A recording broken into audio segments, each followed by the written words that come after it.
Right, right. Even though they act like they do. No, they don't. Even though they act like they do. Okay, so you're a New York native. We know Right. that. Okay, born Brooklyn, raised East Harlem, West Harlem. West Harlem. East New York, Brooklyn is where my mother's from. My Okay. father's from Harlem. Right. Okay, and so my mother ended up coming out of the shelter. We had a tough life growing up. Yeah. So when she got out of the shelter, they placed her on Lenox Avenue. Okay. And 138th, and that was what I've known growing up. So by the time I had a recognizance to understand what was happening, I was from Harlem, and my grandmother was from East New York. Okay. You know what I mean? So that's how I got that.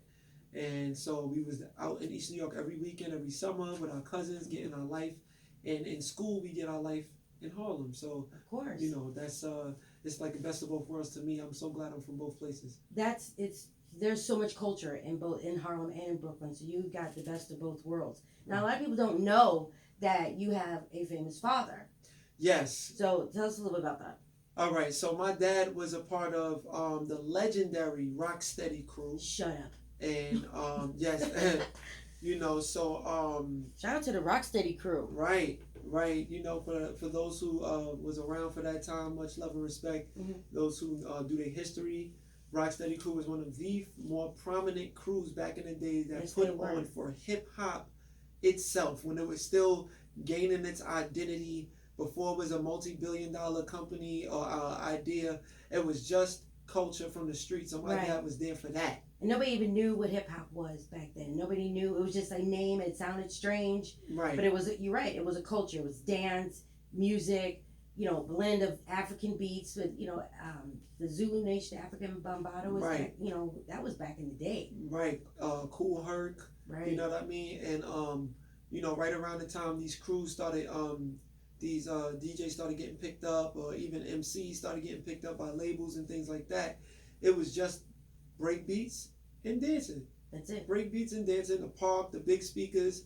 Of course, this is my history. I wasn't there, but I'm speaking like I was there. I was like, how old are you? Yeah, but I'm 28, by the way. So yeah, rest in peace to Kippy D, who's my dad. He passed away before I was born. Wow. So you know, another challenge that, you know, we triumphed. Right. And getting to know who he is through my family and through the culture led me to the type of heart that I have towards hip hop and the type of approach that I take towards it, because without it, I probably would be another chain wearing, trap rapping type. No disrespect to nobody, but just I would be up on the times without the foundation of where it came from, without the roots. But me now, I'm the roots all the way up to what it is to be a hip hopper at this point. I mean, but at this, you know, like you said, there's trap music, which we all love. There's crunk, there's, you know, there's gangster rap. I mean, there's so much. And then there's still, you know, people still want to party. They still want to dance. So when I met you at Life Camp, that's all you were doing the whole time. Like I was watching you, you were just like, he was dancing over here, and then he was over here, he was dancing. He had the little kids dancing, he was dancing on stage. Like you had this spirit about you that is just, you had this big, the love rubber band. Right, that was gifted to me that day. Are you serious? Where you got that from? That's from that day. I kept trying to figure out, like, what is that? Was it made out of rubber bands? It was made out of rubber bands, and it was held together by like popsicle sticks and crazy glue. That's the best gift ever. Shout out to Jimbo from Guns Down Life Up. He definitely just saw me and was like, "Yo, I think this is." He had it on. Mm-hmm. He's like, "I think this more. You represent this more it like fit you. You want this?" Yeah. And before I could even say, "Are you sure?" I was like, "Give me that." Right. So I appreciate it. It has to be repaired now because too many people put their hands on it. So you partied too hard in it, or you let people weren't touching it. Yeah, things like that. And so I learned my lesson.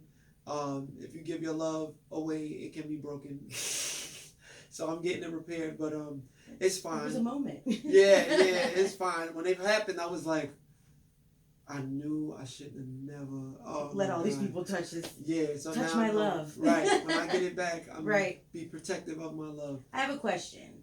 Now, we were talking about your family. Right. You know, you have a musical background, family, hip hop. Right. Is Little Mama your sister, your real sister, or is that what they saying in the blogs or, you know, Wikipedia when you Google you? Is she your sister? Yeah, that's my mother's daughter. Because you two yes. kind of favor each other. Yes, that's my sister. Like we grew up in the same house together. Wow, yeah. We shared a room when we were kids, bunk beds. You know what I'm saying? Like we fought.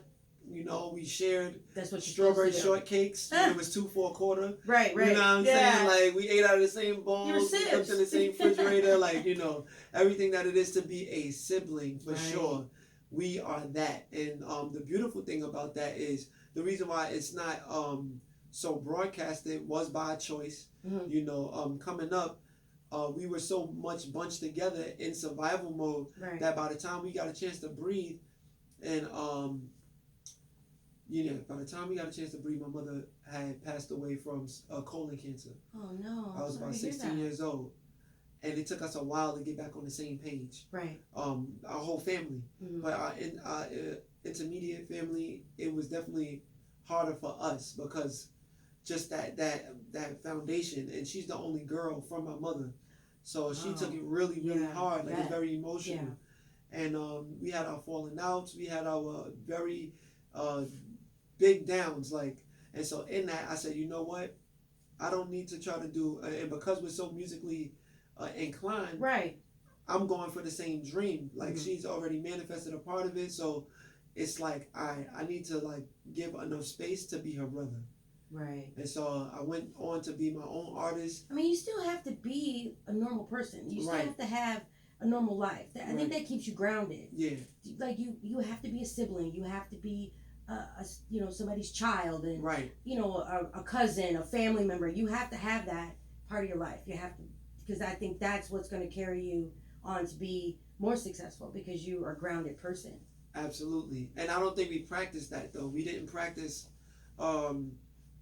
being family in a sense of like in its consciousness of as an adult. Like as kids, you in the house, if your mother say you ain't going nowhere, you're not going nowhere. That's it. But as an adult, it's more like, okay, she could be in LA and I'll be in New York, or I'll be in Miami and she's in New York, or we'll be other places, and it's up to us to really work on that relationship. So once we caught wind of that, we started understanding like, look, all right, let's restructure this. And a lot of us grew up with our parents putting us together. So I'm glad, it's funny you said that, because I have brothers and sisters that don't live in this state. Mm-hmm. And I think sometimes if it wasn't for like our parents and our grandparents keeping us together, like let's get together, it's a holiday or whatever, siblings wouldn't see each other as much as they do. And to hear that you're actually like physically working on becoming something because you don't have your parents, that you have to like really make that relationship work and put work into it. That's a big deal. Do you feel like a lot of pressure being from the background and legacy that you come from, hip hop legacy, that you feel pressure to be successful, or you like if it happens, it's God's will. If not, then I can do whatever I can, because you do a lot. Yes. You dance, you act, you rap. They call you a triple threat. Like this is your title online. Yeah. You're a triple threat. Well, I would say the pressure is there naturally just because what was paid before. So in that, there's that. There's the pressure I put on myself. Of course. And then there's the understanding that I have of being so accomplished at such a space in my life that it's more of a just enjoy it. Like enjoy the pressure. Enjoy what happens. Like with no pressure, there's no attention, and with no attention, you're malnourished as far as like the audience that you look to entertain and look to educate. So it's like I really walk with a respect for those who make it hard for me and those who make it those who acknowledge. Mm-hmm. I stopped fighting for acknowledgement and I started accepting that I am who I am, and I am my father's son. I am my sister's brother. Right. So in that, like, there's nothing I can't do that won't be covered. True. You know what I mean? True. Like, it may not be at its highest resonancy of everyone watching yet, but it's on its way. It's up there. I've been working very, very hard to keep it up. So it's like if there's anything I could do to make it more visible, I'm open for it. That keeps my integrity intact as well. I'm open for it. So that's what I've been listening. Yo, you should try this. You should try that. If it doesn't go against my moral standards, I'm with it. Like, I'm like, yo, let's do it. Because you never know. Right. That might be that moment that you were looking for. Right. And then all of a sudden, boom, you skyrocket. You take off. You know, my sister called me for growing up hip hop New York. I was going to save that. Okay, got because there's so much else that we need to talk about. Got it. Because you have Wildin' Out. Right. Nick Cannon's Wildin' Out.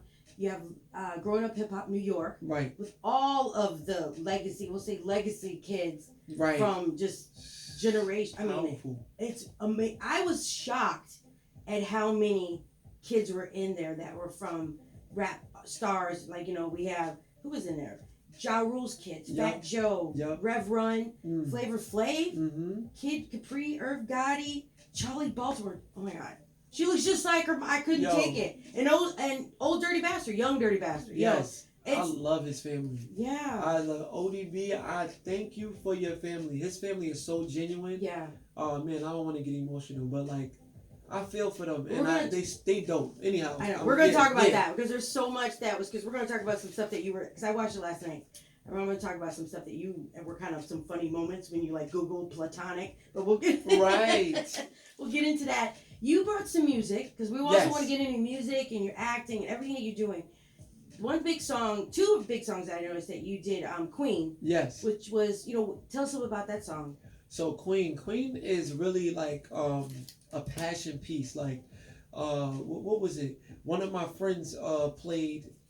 How did that happen? We were at an interview, and UNITY came on, and my bro was like, "Yo, I produced. I did that over," and I said, "Send me it because I want to do it. I want to do the record. Like he reproduced it. I want to do a record over. He sampled it, and the day we got in to record, it was Queen Latifah's birthday." Wow. And yeah, I was can't beat that. Yo, I was like, it's powerful. So this is my dedication to all women worldwide. I wanted to do something as a young black man to uplift black women, starting with black women, but not limited to black women, but starting with them and then going to all women across the world, that you are a queen. It doesn't matter what social status you at, where you at in your life, but you're a queen and you deserve to understand that everyone sees it and knows it. And thank you. From my point of view. I needed to hear that. No problem. Thank you. I appreciate that. No problem. I'm having a moment with you right now. Oh, so we're going to get into Queen, and then you did a Mobb Deep Quiet Storm tribute. Yes. We're definitely going to talk about that. Absolutely. The thing is, because we do New Music Monday here, and a lot of people do like a cover of a tribute song, and sometimes it's a little shaky. Got it. We're like, I don't know. But your cover of Quiet Storm is like getting some recognition out there. Yes. But we're going to come back to that, and we're going to get into Queen, and we're going to see how that, tribute to all the women out there that are out there holding it down for everybody. That's a fact. I love it. We're on the ride along here, Rough Riders Radio with ARNSTAR. Everybody, keep it locked in. This is how we're doing it tonight. Let's get it. You know, my mother always said, you find a good woman, you gotta keep her. So I keep my mother in my heart.